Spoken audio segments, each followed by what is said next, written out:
Hey everyone, and welcome back to the channel. Have you ever felt like you're just stuck in a loop of negativity? Like no matter what good things happen, your brain just defaults to focusing on the bad? What if I told you that you have the power to literally rewire your brain for happiness, and it's simpler than you think? It's not about ignoring the bad stuff, but about actively training your brain to see the good. And the secret weapon for this is something we all have access to: gratitude. Today, we're diving deep into the science of gratitude and how you can use it to build a happier, more resilient mind.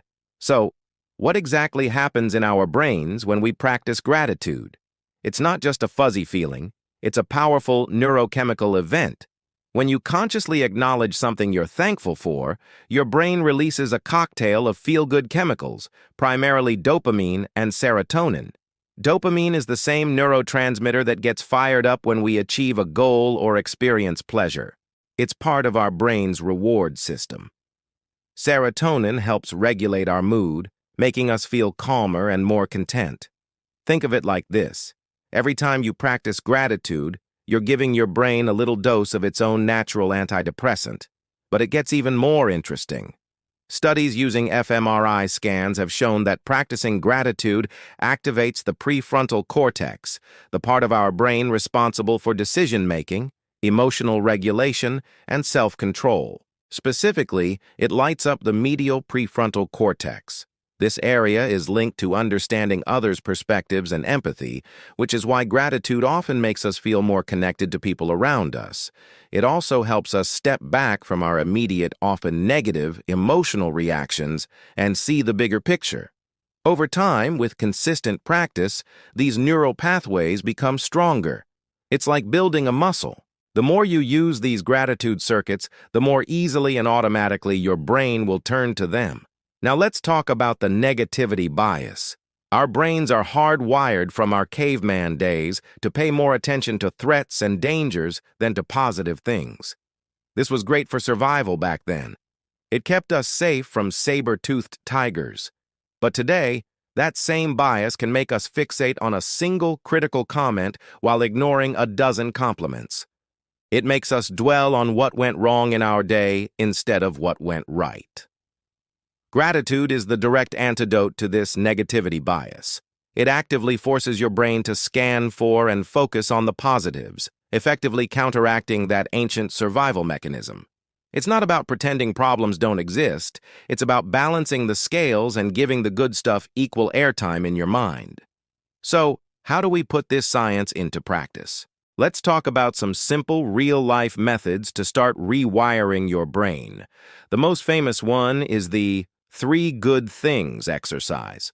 Before you go to sleep each night, take just a few minutes to write down 3 things that went well during the day and why they went well. It could be anything. Maybe a stranger held the door for you. Maybe you enjoyed your morning coffee. Maybe a project at work finally clicked into place. The key is the why. For example, instead of just writing "my friend called me," you could write "my friend called me today, which made me feel loved and remembered." This detail helps your brain relive the positive emotion and strengthen that neural connection. It shifts your focus from a simple event to the feeling it created. Another powerful technique is the gratitude jar. Get a simple jar and some small pieces of paper. Every day, or whenever you feel thankful for something, write it down on a slip of paper and put it in the jar. It could be something big like getting a promotion, or something small like seeing a beautiful sunset. Then, whenever you're having a tough day or feeling down, you can pull out a few slips and read them. This is a tangible visual reminder of all the good in your life. I have one myself, and it's amazing how reading a memory from 6 months ago, like "laughed so hard with my sister I cried," can instantly lift my spirits. It's a physical bank of positive memories. Let's not forget the power of expressing gratitude directly to others. This is a game changer. Think about someone who has made a positive impact on your life, someone you've never properly thanked. It could be a teacher, a mentor, a family member, or a friend. Write them a letter, a real, physical letter or a detailed email, spelling out exactly what they did and how it affected you. Be specific. Instead of "thanks for everything," try "I'll never forget the time you stayed late to help me with that project. It taught me the value of teamwork and gave me the confidence I needed." If you're comfortable, read the letter to them in person or over the phone. Studies have shown that this act, known as a gratitude visit, provides a massive, long-lasting boost in happiness for both the giver and the receiver. It deepens relationships and creates an incredibly powerful positive feedback loop. But what about when things are genuinely hard? What if you're going through a tough time and it feels impossible to be grateful? This is when gratitude becomes a tool for resilience, not just a tool for happiness. It's about finding the even though. For example, even though I'm struggling with my health right now, I'm grateful for the doctors who are helping me. Or, even though I lost my job, I'm grateful for the extra time I get to spend with my family. This isn't toxic positivity. It's a coping mechanism. It helps you find a foothold of stability in the midst of chaos. It acknowledges the pain while also searching for a glimmer of light. This practice trains your brain to find strength and perspective even in the most challenging circumstances, building what psychologists call post-traumatic growth. The incredible thing is that the effects are cumulative. It's not a one-and-done deal. The more consistently you practice gratitude, the more profound the changes. It's like learning an instrument. At first it feels awkward and you have to think about every note. But with daily practice, it becomes second nature. Your brain's default setting starts to shift. You'll find yourself naturally noticing the good things. You'll become more optimistic, less stressed, and even sleep better. Research has linked gratitude to a stronger immune system and lower blood pressure.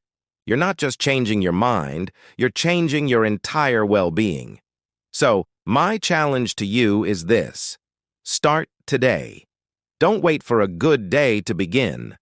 Pick one of these methods: the 3 good things, the gratitude jar, or writing a gratitude letter, and commit to it for just 1 week. That's it, 7 days. See how you feel. Notice any small shifts in your mood or perspective. You might be surprised at how quickly your brain starts to respond. You are the architect of your own mind, and gratitude is one of the most powerful tools you have to build a better one. You have the power to consciously choose what you focus on, and in doing so, you can literally change your brain and your life for the better. Thank you so much for watching and for spending this time with me. I'm truly grateful for every single one of you who supports this channel. If you found this video helpful, please give it a thumbs up, and don't forget to share it with someone who might need to hear this message today. And if you haven't already, hit that subscribe button and turn on notifications so you don't miss our next video. What are you grateful for today? Let me know in the comments below. Reading them always makes my day. Thanks again, and I'll see you in the next one.